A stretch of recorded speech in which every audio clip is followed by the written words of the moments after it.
Guys, it's Rebecca. I've been having some thoughts recently about moving away from just doing reaction videos. I'm happy to continue them, more than happy to continue them. I've loved watching these videos. They're so informative. Is that a word? I've learned so much from them and I feel a lot closer to everybody who suggests I watch these videos, and closer to what I'm trying to achieve and obtain in my heart. As you may know, I bought my own copy of the Quran and I've started reading that myself. So with people suggesting I listen to Quran recitations, I don't know if I can give a truly authentic first reaction, because I'm reading. Obviously, reading the English translation is a lot different to hearing the Arabic. So if you still want to watch me and hear me react to these things, I'm more than happy to. This video is still a reaction video. I had a lot of messages from you guys saying that I should watch The Throne of Allah, and I haven't watched it at all. So it's 15 minutes long. So this is gonna be a long video because I've already talked for a decent amount of time. And then at the end, I want to give more of my own opinion, more of my own thoughts. Just with me knowing a little bit more, I feel ready. So I'm going to listen to it, watch it, shall I say, react to it, and see how this is. يا نفس إن لم تظفري لا تجزعي.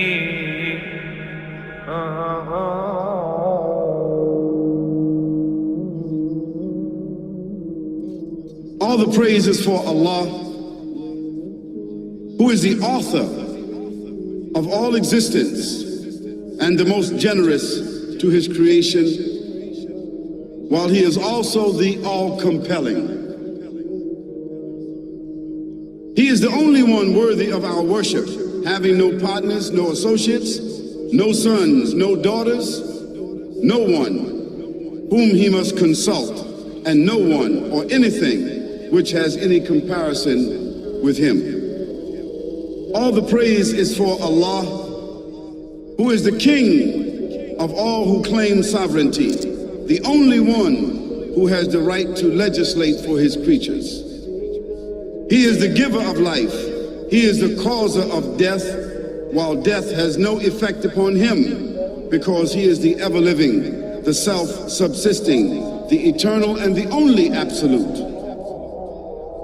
All the praise is for Allah, who has power over all things, and there is in reality no power and no strength, no influence to cause benefit or detriment except through him. It is he who created this complex world, the seen and the unseen, the evident and the speculative, the earth and all that is on it, and everything that is in it. It is he who sent his messengers and prophets, alayhimus salam, with the common message of strict monotheism, which simply means that there's absolutely no one worthy of worship, no one worthy of our obedience except the Almighty, the One, the Absolute, and who has no partners. The earlier messages, which changed the world in the area in which the prophets were sent, those messages we know have changed, and even the prophets who brought them, their names are now lost. We just know in general because Allah told us in the Quran, وَلَقَدْ بَعَثْنَا فِي كُلِّ أُمَّةٍ رَسُولًا أَنْ يَعْبُدُوا اللَّهَ وَاجْتَنِبُوا الطَّاغُوتَ. I've sent to every nation a messenger, calling people to worship Allah alone and to avoid the worship of false gods. This essential message has been preserved in Islam in a way that it was never preserved before. Not because the message was different, because it was the same message, but because of the fact that there would be no other prophets who would come after Muhammad sallallahu alaihi wasallam. So therefore that message now had to be protected. It had to be preserved in a way none of the earlier messages were preserved. I will tell you this, what you say you have come to know 40 years back, and what you call the Big Bang is already mentioned in the book which I read, the glorious Quran. It's mentioned 1400 years ago in Surah Anbiya, chapter number 21, verse number 30, which says, Avalam yaral lazina kafaru. Do not the unbelievers see, Anna samawati wal arda, kanat ratkan fataqnahuma, that the heaven and the earth were joined together and we clove them asunder. What you're talking about, the Big Bang, I try to imagine compressing a spring. I push it closer and closer and closer together so it's smaller and smaller and smaller, and I've stored a tremendous amount of energy in that spring, and when I let it go, it bursts out, it bursts out, it bursts out. the creation of the universe, which you came to know 40 years back, is already mentioned in this book, the glorious Quran, 1400 years ago. Who could have mentioned that in the Quran? So the atheists will say, maybe someone wrote, maybe it's a fluke, maybe it's a guesswork. A human being, regardless of who they are, or where they are, or what they do, will have this curiosity. They'll want to know, why am I here? How did I get here? And do I have a purpose? And if so, what is it? The only one who would really be able to answer that question would be the Creator himself. If there is a Creator, it would be up to him to tell us why we were created and what he expects from us and what this life is really about. Allah has shown the people from the time of Adam until right now, has shown the people what he wants from them. And it's a very simple thing, and that is that worship be for him alone without any partners. In fact, we know this life to be a test from Almighty God. That's why we're born, and that's why we die. Because there has to be a beginning and an end for us to be tested on. The next life, after this life, no one will ever die again. A bad person or a good person. Both are brought back and they continue to live in the next life, either in good shape or not so good shape, depending on how they did on the test. The worship of the God of Abraham, that was what was taught by these prophets. The Lord of the Arsh and Kursi. We're talking about the Lord of the worlds. Alhamdulillah Rabbil Alameen. We're talking about the Lord of the entire universe and beyond. The entire universe and beyond. You know, we live in this dunya and we are fascinated with this dunya which Allah subhanahu wa ta'ala indeed has created in a beautiful manner. We're fascinated. There are over billions of people which live on this dunya at this moment in time. Over 6 billion people that live on the dunya at this moment in time. This dunya of Allah subhanahu wa ta'ala is so big that there is space in this dunya for billions and billions and billions or more people. But what is this dunya in comparison to what Allah subhanahu wa ta'ala has created out there? This dunya is insignificant. This dunya is meaningless to Allah. It means nothing. It is worthless. So worthless, compare it with the sun. The sun is one star. You know more science than me. You'll be able to tell me better. Take this planet Earth and you place it inside the sun and you will be able to place 1.3 million Earths in the sun. 1.3 million Earths in the sun. Allahu Akbar. Allah is the greatest The sun is one star. One star. There are stars out there which are millions of times bigger than the sun.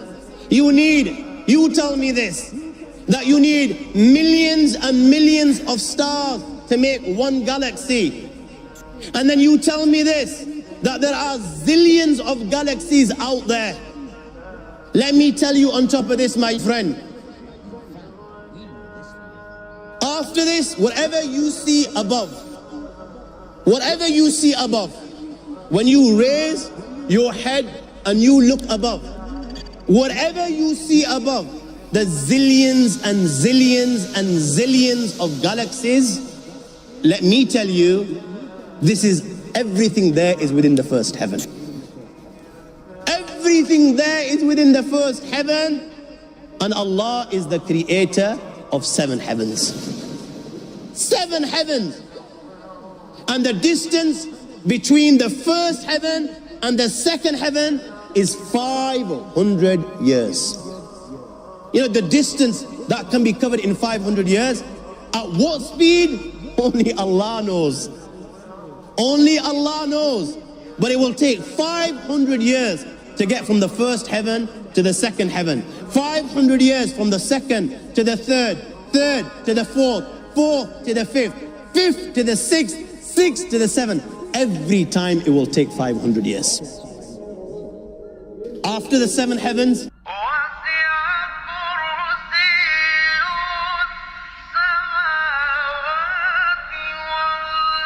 وَسِعَ كُرْسِيُّهُ السَّمَاوَاتِ وَالْأَرْضِ. You all read the Ayatul Kursi. You all know the Ayatul Kursi. After this, you have the Kursi of Allah. You have the chair of Allah subhanahu wa ta'ala. You know these 7 heavens that we've just talked about, in comparison to the Kursi of Allah, they're non-existent.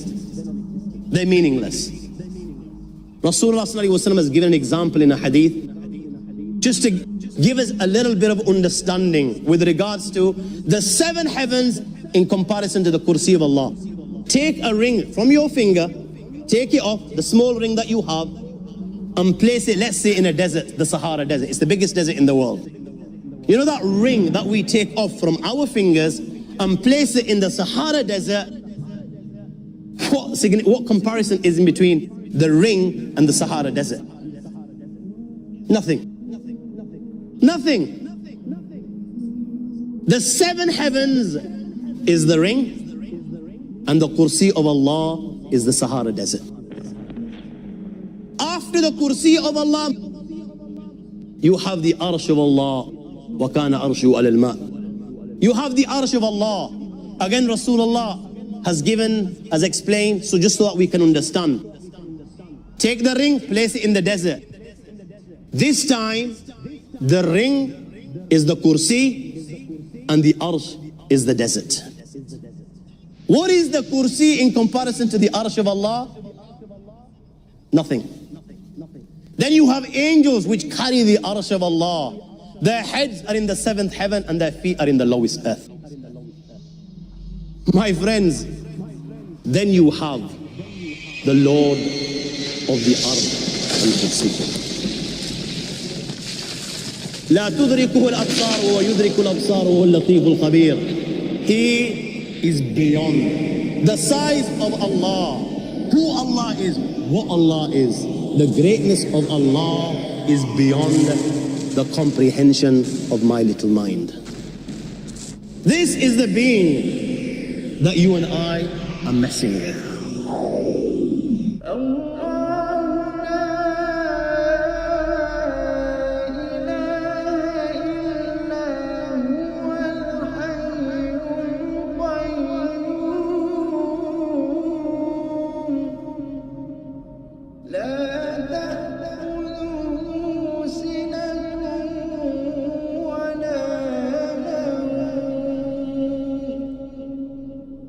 له ما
always watch videos and TV shows and documentaries about space and scientific discoveries and all the like scientific discoveries, and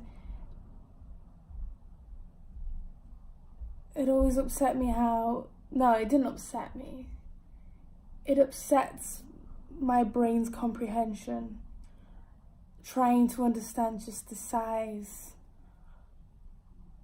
of this universe.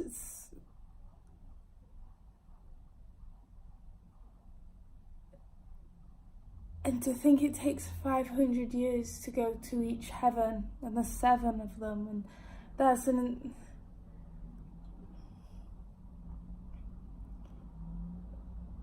it's tiny in comparison to the rest of it, to the throne of Allah, the size. A lot of people make the mistake living this one life on earth thinking this is the most important thing, and that all that matters is this one life. And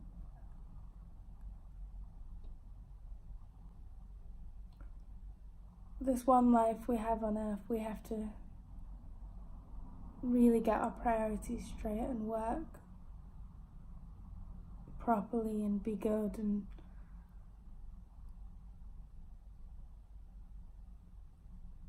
not focus so much on materialistic things and focus more on what's important. And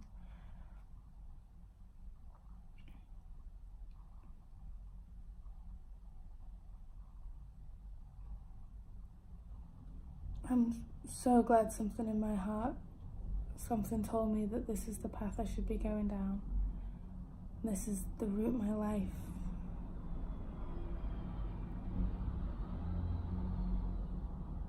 my life is going down.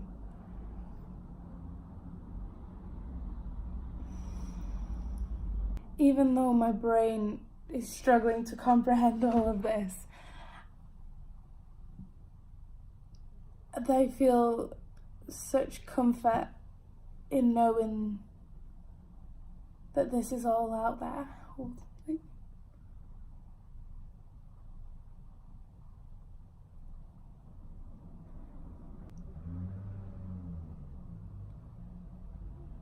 Yeah. Thank you for watching.